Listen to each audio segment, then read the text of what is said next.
రాయబడి ఉంది. అపాయము రాదు, నీకే అపాయము రాదు, ఏ తెగులును నీ గుడారానికి నీ మార్గములన్నిటిలో నిన్ను కాపాడుటకు నీ మార్గములన్నిటిని కాపాడుటకు ఆయన నిన్ను గూర్చి తన దూతల్ని ఆజ్ఞాపించి నీ పాదములకు రాయ తగలకుండా ఆయన నిన్ను తమ చేతుల మీద పట్టుకొందురు. లేదా ఆ మాట సాతానుగాడు చెప్తున్నాడు. అంటే సాతానుగాడు ఎప్పుడున్నాడు? ఆది నుంచి కూడా ఉన్నాడు. హల్లెలూయా. అంటే ఈ గ్రంథంలో ఈ మాట ఉందన్న వాడికి తెలుసు, ఇంకే తెలవట్లేదు. హల్లెలూయా. ఇన్ని సంవత్సరాల బట్టి గుడికి వస్తున్నా నీకు తెలవట్లేదు. బాప్టిజం తీసుకొని బలాలలో పాల్గొని ఎన్నో సంవత్సరాల బట్టి అనుభవం ఉన్నా కానీ నీకు తెలవట్లేదు. ఈ మాట ఇక్కడ రాయబడి ఉంది.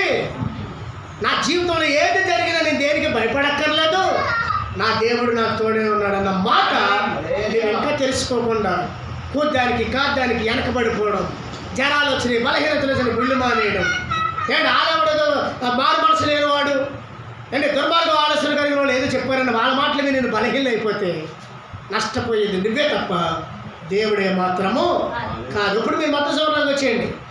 ఎక్కడేమంటున్నాడు? ఇప్పుడు చదువు, ఇంకా చదువు, అక్కడి చదువు. ప్రభువు అయిన చూడండి, ప్రభువు అయిన నీ దేవుణ్ణి బాగా అర్థం చేసుకోండి. ప్రభువు అయిన నీ దేవుణ్ణి, ప్రభు అనగా ఎవరు? ఏంటి ప్రభు అనగా? తండ్రి.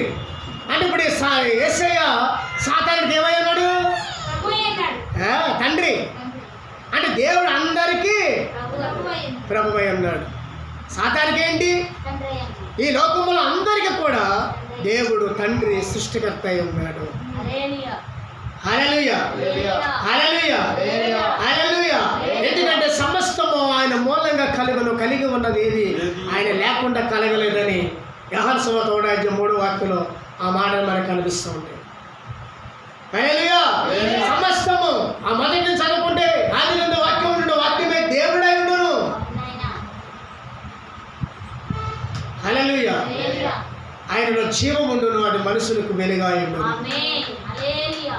సమస్తం ఆయన మూలంగా కలిగి ఉన్నది ఏది ఆయన లేకుండా కలగలేదు. అందుకనండి ప్రభు అయిన నీ దేవుడును శోధించకూడదని మరి ఒక చోట రాయబడి ఉన్నదని అతనితో చెప్పాను. అప్పుడు అపవాది మిగుల ఎత్తైన కొండ మీదకి తోడుకొని పోయి